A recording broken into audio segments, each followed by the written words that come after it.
இனிமே கண்ணை மூடிட்டு கடலை எண்ணெய் வாங்கலாம். ஏன்னா மந்த்ரா கடலை எண்ணெய் இதயத்தின் தயாரிப்பு. வறுக்க பொரிக்க ஏன் எல்லா சமையலுக்கும் மந்த்ரா தான். மந்த்ரா கடலை எண்ணெய், அபார ருசி, ஆரோக்கியமான உடல் நலம். ரொம்ப டயர்டா இருக்கு. இயற்கையான டேட்ஸ், பாதாம், பிஸ்தா, கேஷு அண்ட் ஹனி கொண்டு தயாரிக்கப்பட்ட லயன் டேட் நட் பைட்ஸ். எந்த சமையலும் ருசி தேடும் ரகசியம் 20 ரூபாய். வணக்கம். செய்திச் சுருக்கம். கடந்த 5 ஆண்டுகள் ஆட்சியில் முதல்வர் திருமண மண்டபம், முதல்வர் மருந்தகம் உள்ளிட்ட பல திட்டங்களை முதல்வர் ஸ்டாலின் துவக்கினார். மகளிர் மாணவர்களுக்கு பல்வேறு திட்டங்களையும் செயல்படுத்தினார். இந்த திட்டங்களால் இளைய தலைமுறையினர் ஈர்க்கப்பட்டு என்னை அப்பா என்று அழைப்பது ஆனந்தமாக உள்ளது. காலப்போக்கில் என் பொறுப்பில் வேறு யாராவது வருவர், ஆனால் அப்பா என்ற உறவு மாறாது என ஸ்டாலின் பெருமிதம் தெரிவித்தார். முதல்வர் எந்த பகுதிக்கு சென்றாலும் அங்குள்ள மாணவ மாணவியர் அப்பா என்று உரிமையுடன் அழைக்கின்றனர் என துணை முதல்வர் உதயநிதி கூறினார். முதல்வரை அப்பா என்று அழைப்பதை புகழ்ந்து பிரபலப்படுத்தும் முயற்சியில் அமைச்சர்கள் நேரு, வேலு, சேகர்பாபு உள்ளிட்டோர் இறங்கினர். ஆனால் அது மக்கள், மாணவர்கள், பெண்கள் மத்தியில் ஈடுபடவில்லை. இந்த நிலையில் தமிழக பெண்களிடம் தன்னை அண்ணனாக அடையாளப்படுத்திக் கொள்ளும் முயற்சியில் முதல்வர் ஸ்டாலின் இறங்கியுள்ளார். பல்வேறு மாவட்டங்களுக்கு தேர்தல் பிரச்சாரத்திற்கு செல்லும் முதல்வர் ஸ்டாலின் ஒரு அண்ணனாக மகளிர் மேம்பாட்டிற்கு செய்த திட்டங்களை பட்டியலிடுகிறார். பின்னர் தேர்தல் அறிக்கையில் தெரிவிக்கப்பட்டுள்ள 8000 ரூபாய் கூப்பன் தொடர்பாக பேசுகிறார். அப்போது இந்த அண்ணன் கொடுக்கும் கூப்பனை வாங்கி என்ன பொருட்களை எந்த கடையில் வாங்க வேண்டும் என்று பெண்களே முடிவு செய்து கொள்ளலாம். கணவரிடம் டோக்கனை கொடுக்காதீர்கள், மீறி கேட்டால் அண்ணன் ஸ்டாலினிடம் சொல்லுங்கள், அவர்களை நான் பார்த்துக் கொள்கிறேன் என வாய்க்கு வாய் அண்ணன் அண்ணன் என முதல்வர் கூறி வருகிறார். அப்பா சென்டிமெண்ட் ஈடுபடாததால் அண்ணன் சென்டிமெண்டை முதல்வர் கையில் எடுத்துள்ளதாக திமுகவினர் கூறுகின்றனர். திமுக விரித்த வலையில் பழனிசாமி, திட்டம் போட்டபடியே நடந்த சம்பவம். எதிரி யாரென்றே தெரியாமல் வாரிசை வளர்த்துவிடும் வேலையை செய்து கொண்டு இருக்கிறார் பழனிசாமி. இதன் மூலம் திமுக விரித்த வலையில் பழனிசாமி சிக்கிவிட்டார் என்கின்றனர் அரசியல் பார்வையாளர்கள். பொதுவாக தேர்தல் களத்தில் யார் நம் எதிரி என்பதை ஒரு கட்சித் தலைவர் தன் தொண்டர்களுக்கு அடையாளப்படுத்த வேண்டும். அதற்காகத்தான் மறைந்த கருணாநிதியும் ஜெயலலிதாவும் ஒருவருக்கு ஒருவர் விமர்சித்து பேசுவார்கள். அவசியம் இருந்தால் மட்டும்தான் அடுத்த இடத்தில் இருப்பவர்களையும் சீண்டுவார்கள். ஆனால் அதை தொடர்ந்து செய்ய மாட்டார்கள். தங்கள் போட்டியாளரை மட்டும் விமர்சிப்பதன் வாயிலாகத்தான் 1-to-1 போட்டியை உருவாக்க முடியும். முதல்வர் வேட்பாளர் என்ற முறையில் ஸ்டாலினை தவிர பழனிசாமி யாரையுமே பெரிதாக கண்டுகொள்ளக்கூடாது. ஸ்டாலினை மையமாக வைத்தும் அவரது ஆட்சியை மையமாக வைத்தும் பேசினால்தான் பழனிசாமியும் முதல்வர் வேட்பாளர் என்ற வரைபடம் வாக்காளர் மனதில் ஏறும். இதை சரியாக புரிந்து கொள்ளும் முதல்வர் ஸ்டாலின் பழனிசாமியை தவிர யாரையுமே இதுவரை விமர்சிக்கவில்லை. தவிக தலைவர் விஜய் தொடர்ந்து ஸ்டாலினை கடுமையாக விமர்சித்தாலும் அவருக்கு ஒருமுறை கூட ஸ்டாலின் பதில் கொடுக்காமல் இருக்கிறார். தப்பி தவறி விஜய்க்கு ஸ்டாலின் பதிலளித்து விட்டால் தவிக பலம் பெற்றுவிடும். அதே போலதான் நாதக ஒருங்கிணைப்பாளர் சீமானின் விமர்சனத்திற்கு இதுவரை யாருமே பதிலளிக்காமல் உள்ளனர். சீமான், விஜய் விஷயத்தில் சரியாக நடந்து கொள்ளும் பழனிசாமி உதயநிதி விஷயத்தில் எப்போதுமே கோட்டை விடுகிறார். அதனால் உதயநிதியை தனக்கு போட்டியாக கருதுகிறார் என்ற பிம்பம் வளர்ந்து கொண்டே இருக்கிறது. சசிகலா காலில் பழனிசாமி விழுந்த புகைப்படத்தை வைத்துக் கொண்டு 2019, 2021, 2024, 2026 என 4 தேர்தல்களாக உதயநிதி பிரச்சாரம் செய்து வருகிறார். சசிகலா காலில் பழனிசாமி விழுந்த நிகழ்வை மக்களே பெரிதாக எடுத்துக் கொள்ளவில்லை. ஆனால் ஒவ்வொரு முறையும் பழனிசாமி கொந்தளிக்கிறார். அவர் அப்படி கொந்தளிப்பதாலேயே உதயநிதியும் அதை திருப்பி திருப்பி செய்கிறார். அதாவது தன்னை தாக்கும்படி பழனிசாமியை தூண்டுகிறார். பழனிசாமியும் அந்த வலையில் விழுகிறார். இப்படி பழனிசாமியை சீண்டி உதயநிதியை தாக்க வைப்பதும் திமுகவின் ஒரு வியூகம்தான்.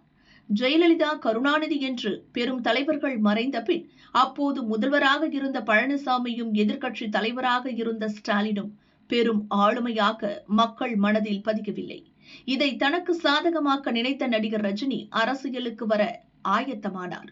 அப்போது அவருடைய கணக்கு தமிழகத்தில் அரசியல் வெற்றிடம் உள்ளது என்பதுதான். இது மக்கள் மத்தியிலும் எடுபட்டது. அவர் அரசியலுக்கு வரவில்லை என்றாலும் அப்போதிருந்தே ஸ்டாலினை பெரும் ஆளுமையாக திமுக கட்டமைத்தது. அதன்படிதான் எவ்வித சூழலையும் அமைதியாக கையாளுவார். கடுமையான வார்த்தைகளை பேச மாட்டார். கனிவானவர், எல்லாரையும் அரவணைத்து போவார் என மூத்த நிர்வாகிகள் மூலமாகவும் கூட்டணி கட்சி தலைவர்களை வைத்தும் ஸ்டாலின் பிம்பத்தை கட்டமைத்தது திமுக. அதன் ஒரு பகுதியாக தான் தற்போதைய தேர்தலில் ஸ்டாலின் மீது பழனிசாமியை கவனம் செலுத்த விடாமல் தன் பக்கம் உதயநிதி திருப்புகிறார். இந்த உத்தியால் கடந்த தேர்தல்களில் திமுகவுக்கு பலன் கிடைத்தது. ஸ்டாலினின் பிம்பமும் உடையாமல் இருந்தது. திமுகவின் இந்த உத்தி பற்றி அறியாத பழனிசாமி தன் மொத்த சக்தியையும் உதயநிதிக்கு பதிலடி கொடுப்பதிலேயே செலவிடுகிறார். உதயநிதிக்கு பதிலடி கொடுப்பதாக நினைத்து அவரது கிசுகிசு கதைகளை பழனிசாமி பேசுகிறார். அதை வெளிப்படையாக சொல்ல முடியாததால் பழனிசாமியின் பிரச்சாரம் எளிய மக்களை சென்றடையவில்லை. அதோடு ஸ்டாலின் எதிர் பழனிசாமி என்று பழனிசாமிக்கு இருக்க வேண்டிய தேர்தல் களம் பழனிசாமி எதிர் உதயநிதி என சுருங்கிவிடுகிறது. கடந்த 50 ஆண்டுகளாக தமிழக வரலாற்றில் திமுக எதிர்ப்பில்தான் அதிமுக, மதிமுக, தேமுதிக, தற்போது தவேக வரை உருவாகி இருக்கின்றன. இதில் திமுக எதிர்ப்பில் உறுதியாக இருந்ததால் தான் அதிமுகவால் எதிர்க்கட்சி அந்தஸ்திலும் இருக்க முடிந்தது. இன்று ஸ்டாலின் தான் திமுகவின் முகம். அதனால் ஸ்டாலின் தான் திமுக.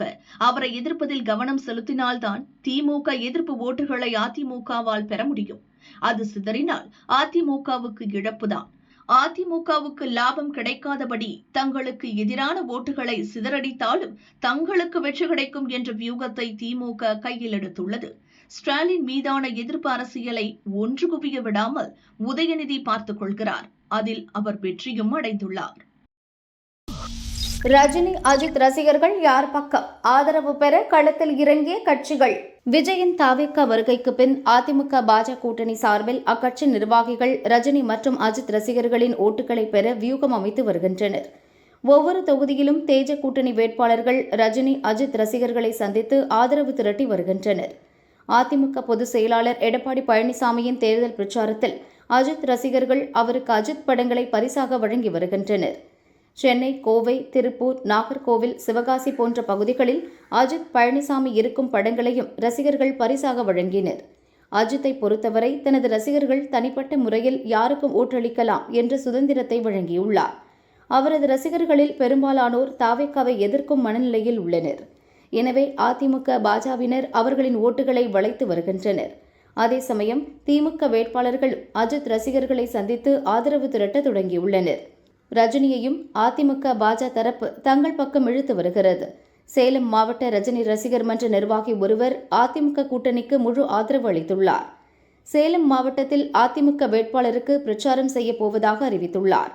அதேபோல் கோவை, சிவகாசி, தூத்துக்குடி மாவட்ட அதிமுக முன்னாள் அமைச்சர்கள் ரஜினி ரசிகர் மன்ற நிர்வாகிகளை சந்தித்து ஆதரவு கேட்டுள்ளனர்.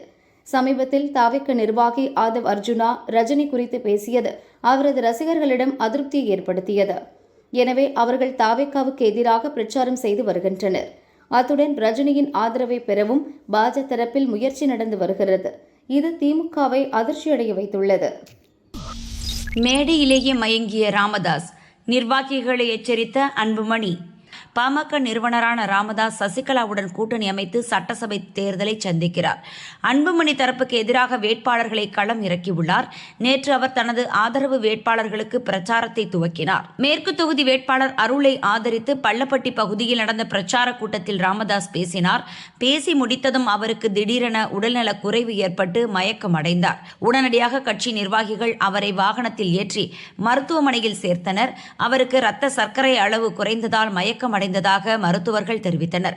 இந்த நிலையில் தந்தை ராமதாஸ் மயங்கியது பற்றி அன்புமணி ராமதாஸ் பாமக நிர்வாகியிடம் மேடையிலேயே பேசிய வீடியோ காட்சிகள் சமூக வலைதளங்களில் அதிகம் பகிரப்படுகிறது. வீடியோவின்படி விருத்தாச்சலத்தில் நடைபெற்ற தேர்தல் பரப்புரை பொதுக்கூட்டத்தின் போது ஐயாவுக்கு ஏதாவது ஆச்சுன்னா இவர்களை நான் சும்மா விட மாட்டேன் என்று கூறுகிறார். எல்லா முயற்சிகளும் வீணானது. ராகுலுக்கு தூது போகிறார் கமல். நடந்தது என்ன? தமிழகத்தில் இண்டி கூட்டணியில் பிளவு ஏற்பட்டுள்ளதாக அதிமுக பொதுச் செயலர் பழனிசாமி மற்றும் பாரதிய ஜனதாவினர் கூறி வருகின்றனர். கூட்டணி மற்றும் தொகுதி பங்கீடு தொடர்பான விவகாரத்தில் காங்கிரஸ் மூத்த தலைவர் ராகுல் விருப்பத்துக்கு மாறாக பல முடிவுகள் எடுக்கப்பட்டுள்ளது. ராகுல் தவேக கூட்டணியில் இணைய விரும்பியதாக தெரிகிறது. ஆனால் தமிழக காங்கிரஸ் மாநில நிர்வாகிகள் திமுகவுடன் இணைய விரும்பினர். அதை நடத்தியும் காட்டினர். தனது விருப்பம் நிறைவேறாமல் போனதால் இன்னும் தமிழகம் பக்கமே பிரச்சாரத்துக்கு எட்டி பார்க்காமல் இருக்கிறார் ராகுல். இந்த நிலையில் சேலத்தில் வரும் 15ஆம் தேதி திமுக கூட்டணி கட்சிகளின் தலைவர்கள் பங்கேற்கும் கூட்டத்தை நடத்த திமுக தலைமை திட்டமிட்டுள்ளது. அதில் பங்கேற்குமாறு திமுக தலைமை அலுவலகத்திலிருந்து ராகுல் அலுவலகத்தில் பேசிய போது சாதகமான பதில் வரவில்லை. எனவே ராகுலுக்கு நெருக்கமானவரும் கூட்டணியில் இருக்கும் மநீம கட்சியின் தலைவருமான கமல் வாயிலாக அழைப்பு விடுக்க திமுக தலைமை முடிவு செய்துள்ளது. ராகுலுக்கு தமிழக காங்கிரஸ் பொதுச் செயலர் வசந்தராஜ் எழுதிய கடிதத்தில் பிரச்சாரத்தை நீங்கள் தவிர்த்தால் தமிழக மக்களிடையே நல்ல அபிப்பிராயம் ஏற்படாது என கூறியுள்ளார்.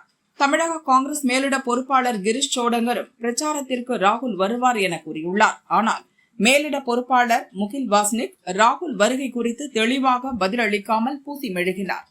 இந்த சர்ச்சை குறித்து தமிழக காங்கிரஸ் நிர்வாகிகள் கூறியதாவது: பிரதமர் மோடி தமிழகத்தில் 3 முறை பிரச்சாரம் செய்துவிட்டார். ஆனால் ராகுல், பிரியங்கா ஆகியோர் ஒரு முறை கூட வரவில்லை. புதுச்சேரியில் ராகுலும் முதல்வர் ஸ்டாலினும் ஒரே நாளில் பிரச்சாரத்துக்கு சென்ற போதும் கூட வெவ்வேறு நேரத்தில் பிரச்சாரம் செய்ததோடு இருவரும் சந்திக்கவில்லை. கேரளா தேர்தல் பிரச்சாரத்துக்காக சென்றபோது சென்னை மற்றும் கோவைக்கு ராகுல் மற்றும் பிரியங்கா வந்த போதிலும் பிரச்சாரம் செய்யவில்லை. கடந்த லோக்சபா தேர்தலில் ஸ்டாலினும் ராகுலும் சகோதரர்கள் என கூறி ஆற தழுவி பிரச்சாரம் செய்தனர். அதே பாணியில் இந்த தேர்தலிலும் ராகுல் பிரச்சாரம் செய்வார். கமல் முயற்சியால் வரும் 15ஆம் தேதி சேலத்திற்கு ராகுல் வருவார் என எதிர்பார்க்கிறோம் என அவர்கள் தெரிவித்தனர்.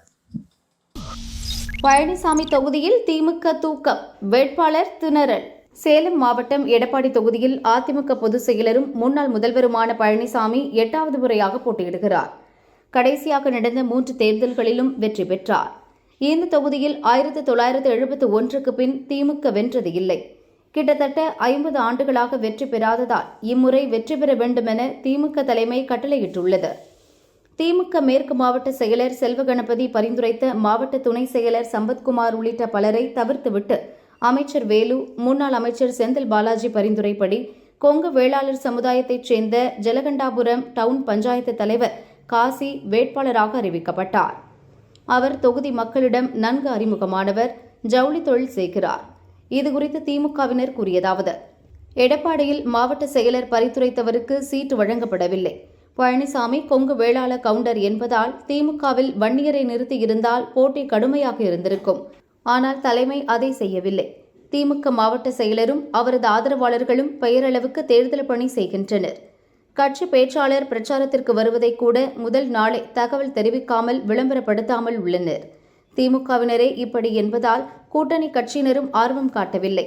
வேட்பாளர் காசியும் அவருக்கு வேண்டப்பட்டவர்களை மட்டும் அழைத்துக் கொண்டு பெயரளவுக்கு பிரச்சாரத்திற்கு செல்கிறார்.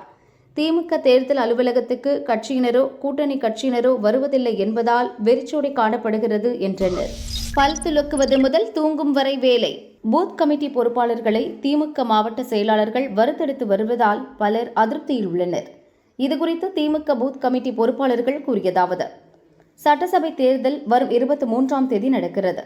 மொத்தமுள்ள 75,097 ஓட்டுச்சாவடிகளிலும் திமுக, அதிமுக உள்ளிட்ட கட்சிகளுக்கு பூத் கமிட்டி பொறுப்பாளர்கள் உள்ளனர்.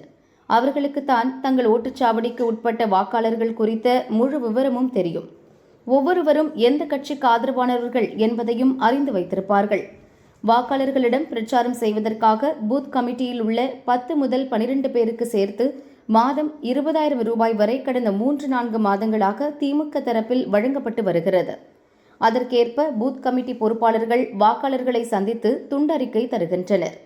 இந்த சூழலில் நீங்கள் வாக்காளர்களிடம் திட்டு வாங்கினாலும் பரவாயில்லை, தங்கள் பூத்திற்கு உட்பட்ட வாக்காளர்கள் ஒவ்வொருவரின் வீட்டிற்கும் தினமும் காலை அவர்கள் பல் துலக்குவது முதல் வேலை முடித்து இரவு வீடு திரும்பும் வரை அவர்களை நேரில் சந்தித்து வணக்கம் சொல்ல வேண்டும். அவர்களுக்கு ஏதாவது வேலை இருந்தால் அதை செய்து தர வேண்டும்.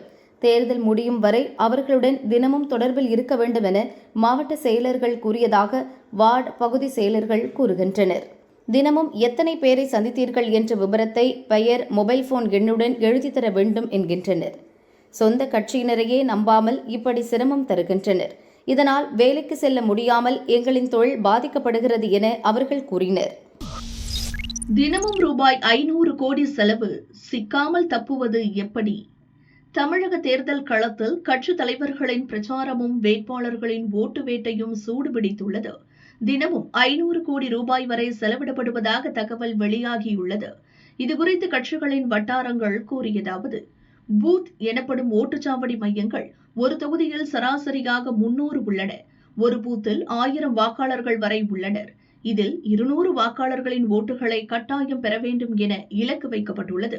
அதற்கு மேல் கிடைக்கும் ஓட்டுகளால் வெற்றியை உறுதி செய்துவிடலாம் என திமுக, அதிமுக வேட்பாளர்கள் கருதுகின்றனர். ஒவ்வொரு பூத்திலும் வீடுகளுக்கு துண்டறிக்கை வழங்குவது, கட்சி கொடி ஏந்தி ஊர்வலமாக செல்வது போன்ற தேர்தல் பணிகள் நடக்கிறது. இதற்காக குறைந்தது 200 பேரையாவது திமுக, அதிமுக நிர்வாகிகள் பயன்படுத்துகின்றனர். அவர்களில் ஒருவருக்கு தினமும் 200 ரூபாய் தருகின்றனர். இப்படி ஒரு பூத்துக்கு தினசரி 75,000 ரூபாய் செலவாகிறது. ஒரு தொகுதியில் உள்ள 300 பூத்துகளுக்கு தினமும் 2.25 கோடி ரூபாய் செலவாகலாம்.